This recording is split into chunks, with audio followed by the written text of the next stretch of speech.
Super Bowl's in the books. The off season is here, which will be very busy. And joining me now, she is a legal expert, a two-time Emmy winner, works for Fox and CBS Radio, and she's the founder of LeagueofJustice.com, a website that allows sports fans to find out how the law impacts the game and their favorite teams and players.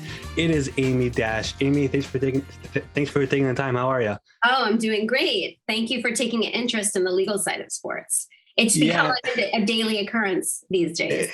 It really has. And the reason I really wanted to bring you on is because now that the season is behind us, the offseason is here, the NFL has had several ongoing legal situations which will come front and center this offseason, right? There's Deshaun Watson, there's Brian Flores, there's the Washington Commanders and Daniel Snyder, there was Jon Gruden, Alvin Kamara. There's so many different things. And I think fans are not really fully up to date on the legal ramifications on all of those topics.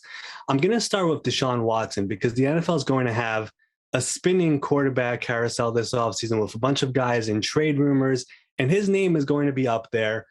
Let me just start simple. Where do things currently stand with the Texans quarterback?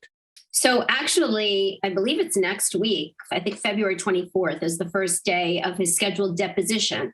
Now that could be delayed, but if not, that's pretty significant because I've already been told that the second that the attorney on the other side gets an opportunity to make that public, if he's allowed by the court, he wants to make that deposition public.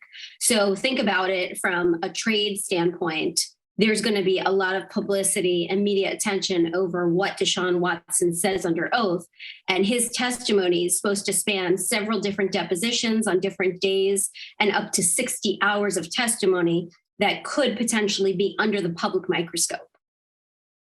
Interesting. So that's going to be coming up here really soon based off what you just said, or it could be delayed. But the Texans just went through a season where he didn't play, they didn't trade him. He does have a no trade clause, which means you could kind of dictate where it'll end up going. Right. But before the trade deadline this past year, there was some talk that 18 out of the 22 plaintiffs were ready to settle. So A, is that true? And B, what would be the next steps here if the two sides are still not reaching a settlement? So I heard from both sides that they were aggressively trying to get a settlement before the trade deadline. And once that trade deadline hit, they just completely stopped talking. It was really the purpose of it was to settle the majority of the claims in order to facilitate a trade. Now, I was told by the plaintiff side that the defense was willing to, at first, wanted all 22 claims settled. Then they said, all right, we'll take 20. And then they said, all right, we'll take 18. But that doesn't mean that there were 18 women that were willing to settle. So I think that's where it got sticky. There were different conditions that were placed on the settlements that not all of the women agreed to. Some of them were willing to take money and sign a non-disclosure agreement. Some of them were not. Some of them didn't want to settle their claims at all, period. So it got really complicated. And when it got down to the wire, they could not get that 18 in time that would have been sufficient for his side to say to a team, whether it was the Dolphins or some other team, look, there's only a couple of claims outstanding, but we've settled the majority of them, including some really serious ones. Right. And the team that was being discussed at that time was the Dolphins. And the thing about the Watson situation is even if he ends up settling, the NFL is also investigating this. So they could still, suspend him to start the season like they've done in the past with other players. You mentioned some of these conditions. What is the holdup when it comes to getting this settled? Is it the NDAs, which basically would mean the general public might never know what happened between Watson and his accusers? If I'm not mistaken, I believe his attorney, Rusty Hardin, said they won't settle if that's the case because they don't want the narrative to be that he just paid them off to get off the hook. Is that what's going on over here? Well, I heard from Rusty Hardin's side, as you probably heard in the public, that they didn't want the NDAs. And then the other side said, no, they did want the NDAs. So it's really hard to tell what the truth is.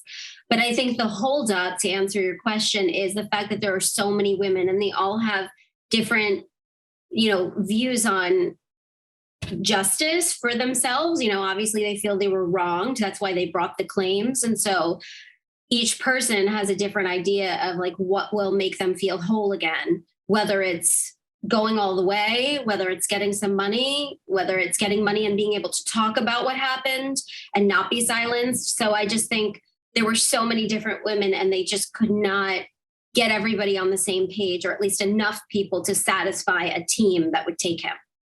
Interesting. So all in all, what would be necessary, I guess, for there to actually be a realistic shot of him getting traded in the coming weeks as the offseason heats up? Is it possible for him to like get traded when all this is still up in the air? I think the fact that the depositions are about to come up and they're going to span the next month, if they happen on time, that's going to throw a real wrench into the situation, because there's going to be so much publicity back on the allegations, possibly on his deposition. What if he says the wrong thing? What if he says something that comes under scrutiny, or multiple things that come under scrutiny? Plus, you have the outstanding criminal investigation, and there was some talk that it would go before a grand jury in January. There was recently someone in the case whose attorney came forward. This was somebody that was supposed to be deposed by the plaintiff side, and the attorney came forward and in court on the record said, my client's been told that the grand jury hearing is going to be in March, so we'd like to delay the deposition. Now, the judge didn't allow the delay of the deposition. However, if that's true, now you have a potential grand jury convening in March, right? So if you're a team that's looking to take him, you have to weigh all of these factors, that there could potentially be an indictment. Maybe you want to wait to see if there's not. If there's no indictment and there's just the civil suits to contend with, maybe you want to take that gamble because it's worth it for you as a team. Interesting. Like the whole thing about this is like really with the Texans side is that they're not trading unless they're able to get the full maximum value of what he's worth, which also makes it a little bit more complicated because the team is not trading for him right now and giving up all those picks when they have all of this up in the air. And of course, we mentioned this before, but like the no trade clause also makes it a little bit more complicated as well, because he could really just say, no, I don't want to go to that team. Don't even try working on a deal over there. I want to shift over to Brian Flores, because at one point, many people thought that Deshaun Watson and Brian Flores would be together in Miami. He, of course, got fired. Doesn't look like they're going to be a suitor for him this offseason, but he sued the NFL and a few teams. That topic took over the Senior Bowl in Alabama when I was there. I mean, you should have seen it. I mean, the reaction in the stadium, like every GM, coach, executive, media member was on their phone, just glued to it, reading up with their jaw dropping. It was unbelievable. It was a topic that also just took over the Super Bowl right now in LA when I was just there. We saw Roger Goodell was getting grilled about this topic at his press conference. Mm-hmm. When it comes to just the legal aspect of the coaching hiring system that Brian Flores brought up, is that something that he could actually go far with in the legal system? I think so, because especially if other coaches join him, what they're looking to establish is a provable pattern. You can prove a pattern of conduct by having many people come forward and provide evidence. You can prove it through statistical analysis, which is what they're also trying to do on his side. They're pointing to a study that was done by the Cochran law firm and the famous Johnny Cochran, who was an attorney on the Dream Team, if you'll remember the O.J. Simpson trial, and obviously known for many other big cases. His study back then, it's funny how history repeats itself. Back then, the study was a threat to the league because they were going to sue the league based on the results of Cochran's study for the exact same thing. But what happened was the league said, okay, we're going to put into place the Rooney Rule, and that sort of quelled the excitement back then. Now you have the same exact allegations, and they're going to bring that study back to show that the Rooney Rule, while put in place, was not actually followed, and it was more of a sham rather than, it was like a Band-Aid. It didn't actually fix the problem. So people were pretending to comply with it, but not really doing so. Right. So I think, it'll depend, Ari, just in terms of it moving forward. It will really depend on how much the NFL is willing to make actual changes within the organization, because I know that that's one of the huge motivating factors behind this suit for Flores and his team. And I think that if the NFL is willing to work with him and put into practice real changes that he's satisfied with, he may not pursue this case. Interesting. So the Rooney Rule actually came into place, I believe, in 2003 when Tony Dungy and Dennis Green were fired. And it hasn't necessarily worked that well. I mean, people are trying to get around it. But I wanted to ask you, from a legal standpoint, the Bill Belichick text messages, the mix-up, is that worth anything? Because he doesn't really have anything to do with the Bills or the Giants or the Dolphins. Like, Does that mean anything here? So a lot of legal analysts are saying, oh, well, it doesn't mean anything because he doesn't bind the organization. I actually feel the complete opposite. I think it's extremely important. And remember, it was the motivating factor for Brian Flores to go and retain attorneys. So a lot of people feel that, oh, this lawsuit was in the works for a while. No, it wasn't. His attorneys confirmed that after he got those Belichick texts, that's when he went and retained the attorneys, and they got the lawsuit out really quickly. I think it was in under 2 weeks. So the reason why it's so significant is because he was fed information, whether the information came from the Giants, whether the information was reliable. Well, it turned out to be proven true, right? But who gave him that information? We don't yet know if it was someone within the Giants organization, and that's all discoverable. So through Bill Belichick's deposition, if he's ever deposed and has to give testimony, which he could be subpoenaed to do, and through discovery of his text messages and who he was texting with, you can sort of trace that back to the Giants organization. He doesn't have to work for them. He could have been in touch with somebody from within the organization, and that person would bind the organization, especially if it's a higher executive. So the fact that now through him, they can do this extensive discovery and find out more of what was going on within the organization, or even if you talk to a third party, and that third party then becomes discoverable and can be traced back to the organization. Because you have to think commonsensically. If he had this intel and it turned out to be right, it came from the organization in some way, shape, or form, or somebody very close to the organization.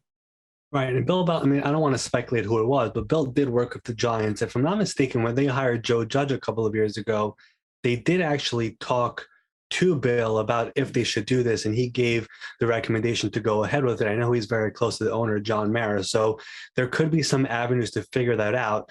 One of the things that, you know, was brought up to me in the conversations that I had with people at the Senior Bowl and the Super Bowl was that Brian Flores and his lawyers might have made a mistake filing this too quickly, because he was technically still, I guess, a finalist for the Texans and the Saints. They didn't fill out their vacancies yet, and he interviewed there. Is that something that could backfire for him? Because it sounds like Houston wanted to hire Josh McCown, who has no coaching experience. And as soon as the lawsuit came up, they changed course and then ended up hiring Lovie Smith. Could him filing that early actually hurt him here? Well, so realistically, it may have hurt him. I don't know for sure. I'm just guessing that it certainly complicates things, because to be working for somebody who you're adverse to in court, you know, owners, if they have to be deposed and things like that. However, when he didn't get the job, his attorneys immediately came out and said, well, this was because of the lawsuit. And now they're talking about adding a retaliation claim, which even before that Lovie Smith was hired, you know, I heard rumors of this, you know, well, listen, if he doesn't get hired, we're going to go after them for retaliation. And that's what they've come out publicly and said now that they're going to do. So it could actually help his case, because now he can add the Texans there. So now he's got another NFL team. Now this process, the exact process that he went through personally in this hiring, is now going to come under scrutiny and also be discoverable. Where did Lovie Smith come from? Did you decide this after the lawsuit was filed? You know, were you now in a position where you had to hire a Black coach because you were getting a lot of pushback from the white candidate who had no coaching experience, but you didn't want to hire Brian because he filed the lawsuit? So now Lovie comes out of nowhere. And by the way, Lovie may have been considered throughout the process. Maybe that just wasn't leaked to the media. So maybe the Texans have evidence like, no, we were always kind of mulling around about Lovie and talking to him and things like that. But now they're going to have to really explain themselves. And now this all becomes part of the lawsuit. So they can get insight exactly into why he wasn't hired in this instance, which is what they also want to find out in all the previous instances too. But this one's sort of just like recent and obvious, you know, everybody's scratching their heads about it. Yeah, Lovie really came out of left field. And I know the Texans tried to do some damage control and try to say he was in it the entire time. But, you know, all the candidates that they interviewed were leaked to the media. Lovie was part of David Culley's staff. And actually, David Culley was actually brought up in the lawsuit as somebody who is, you know, part of this problem where he was hired by the Texans, fired after 1 year. And he's an example of what I'm trying to prove over here. But he really came out of left field. You know, they hired a bunch, they interviewed a bunch of other people. everyone was reported. And then as soon as the lawsuit came out, McCown was out of the picture. They couldn't hire Jonathan Gannon, who's the Eagles defensive coordinator, because they wouldn't do that to him where he's a one-year guy and eventually will move on from him potentially, because he would be someone they would be hiring for the long term, and they weren't ready to do that. So he was out of the picture. And then Lovey came in and he was hired a couple of days later. One of the things that Brian Flores brought up, which is pretty major, is the accusation about the Dolphins owner, Stephen Ross, that he offered $100,000 for each loss in 2019. Brian didn't accept it. They won 5 games, I believe. They had the number 5 overall pick. In the end, Joe Burrow was the number 1 overall pick in that draft. The NFL is now investigating this. If the allegations are true, what are the ramifications for Stephen Ross? And could it get to a point where he could be forced to sell his team? If there's direct evidence and the allegations are proven 100% true, and this can be done in many ways. I mean, this wouldn't be direct evidence. Obviously, text messages would be. But let's say, this allegation of Brian Flores being on a yacht with Stephen Ross, and then the quarterback shows up that's not supposed to be there. You would assume that this yacht doesn't just have 2 or 3 people on it, right? There's staff on the yacht. There are people, there's a captain on the yacht. There's potentially people who work for Ross on the yacht. So there would have been witnesses if that in fact happened. And I think just by virtue of the quarterback being on the yacht, I mean, there you have it, the tampering and stuff like that. So that's one of the things. Now, with the bribery allegations, that's a little bit harder to prove. You sort of need these direct text messages or a witness. I think there were some reports that there was a witness that claims to have heard it. So that would help, but that wouldn't be direct evidence. That would be somebody saying. It would be more circumstantial evidence. But if it's proven true, I think he would lose his ownership rights. I mean, that's a serious enough allegation to rise to the level of being voted out by the fellow owners and completely losing and being forced to sell the team. And then he would have to worry about a potential federal law enforcement investigation, because it's a federal crime to try to bribe or even attempt to bribe. So even if you don't actually give the money, just by making the offer in and of itself is a federal crime in terms of trying to fix sporting events, especially now you have all these sports books involved. You have partnerships and sponsorships between athletes and leagues with the different sports books. So there's a lot of money and public interest at stake here. So I doubt that if there was evidence that surfaced that implicated him, that law enforcement wouldn't be interested in investigating something like that. Right. I don't really know how you're able to prove this unless there are texts and phone calls and stuff like that. But I do know for a fact that, there was the whole tank for Tua that year that was going on. There is a strong belief that the Dolphins were trying really hard to trade up to number 1 because they really wanted Joe Burrow that year.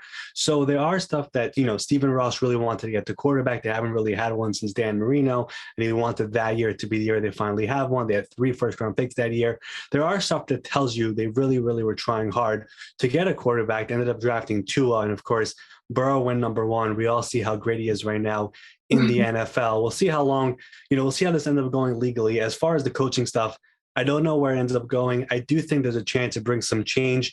It's a topic about solutions right now. I think Peter King had a really good example of the NFL should mandate each team to have an assistant quarterbacks coach who's a minority, because, teams are looking to have, head coaches who are offensive minded. By doing that, that assistant ends up working up the ladder, and that could be a way of getting interviews in the door. So there are some potential solutions out there. It will continue to be a topic throughout this offseason. Let me quickly pivot. Let me just say really quick, Ari, if I may. Yeah. I did a really great live stream with Jim Trotter from the NFL, who asked that great questions, Roger Goodell, during the press conference. And I had somebody, Derek Sells from the Cochran firm, and then I had a former Broncos safety, Nick Ferguson, on.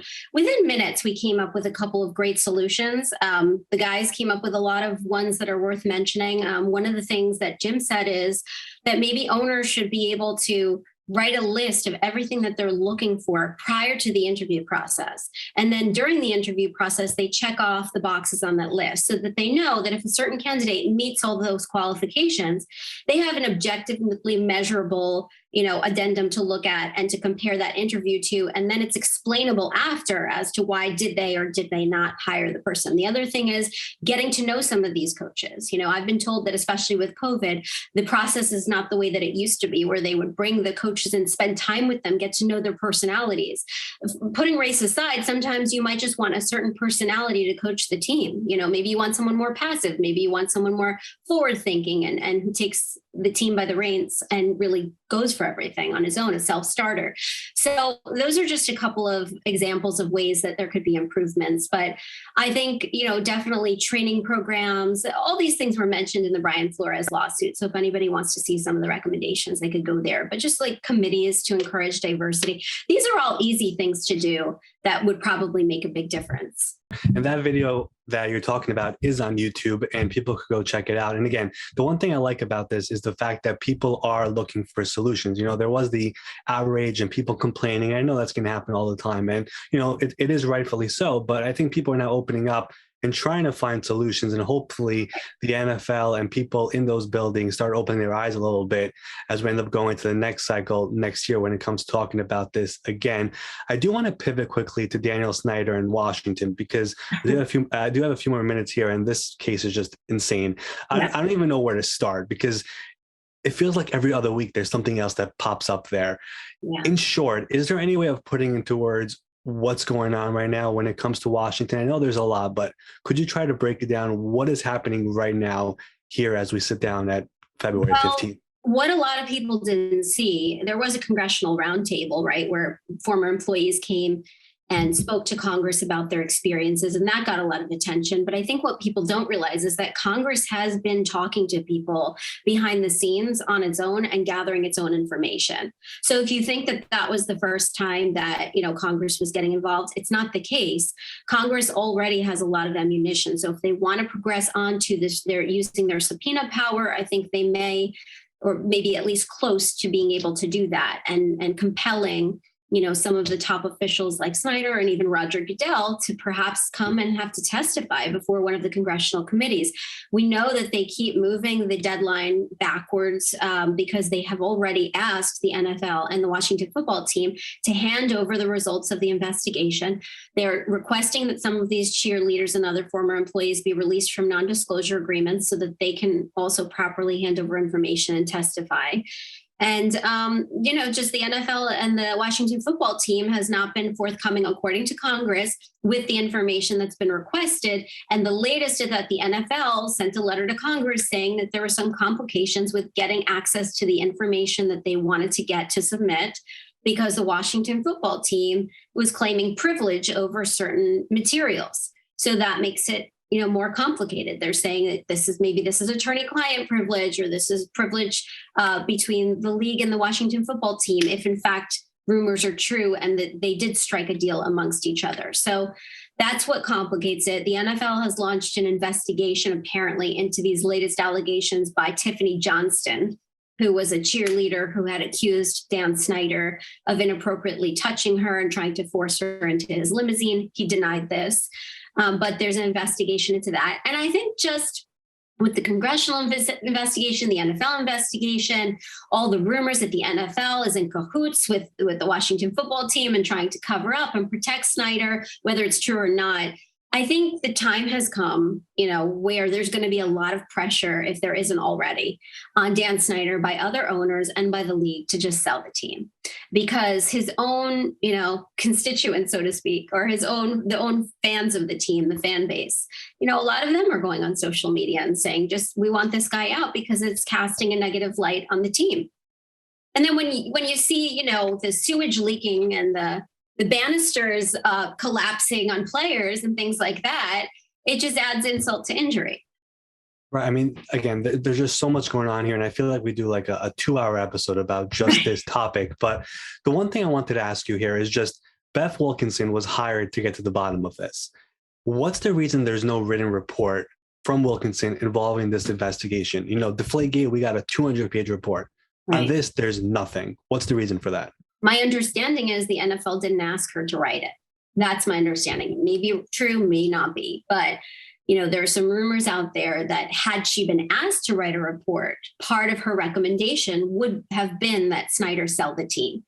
So people are speculating, is there a reason as to why there was no report requested or written? And is that reason because the NFL was trying to protect Dan Snyder's ownership over the team? So these are things that we don't know. I think this is stuff that we'll probably find out, because Beth Wilkinson has her name's been drawn into this whole controversy for a long time. And I think she's definitely one of the people that Congress will want to hear from. And, if you're subpoenaed to testify before Congress, the NFL and the Washington football team really can't get her to agree not to testify truthfully before Congress, because she could perjure herself if she does that, because it's under oath usually. So I think, if it gets to that point and she has to testify, we might find out a lot of the reasons as to why there was no written report. I never knew that they could ask or not ask to write a report. I thought, like, regardless, they're always writing one. That's an interesting one. So one more thing on this one. What would be the reason the NFL is covering up for Dan Snyder?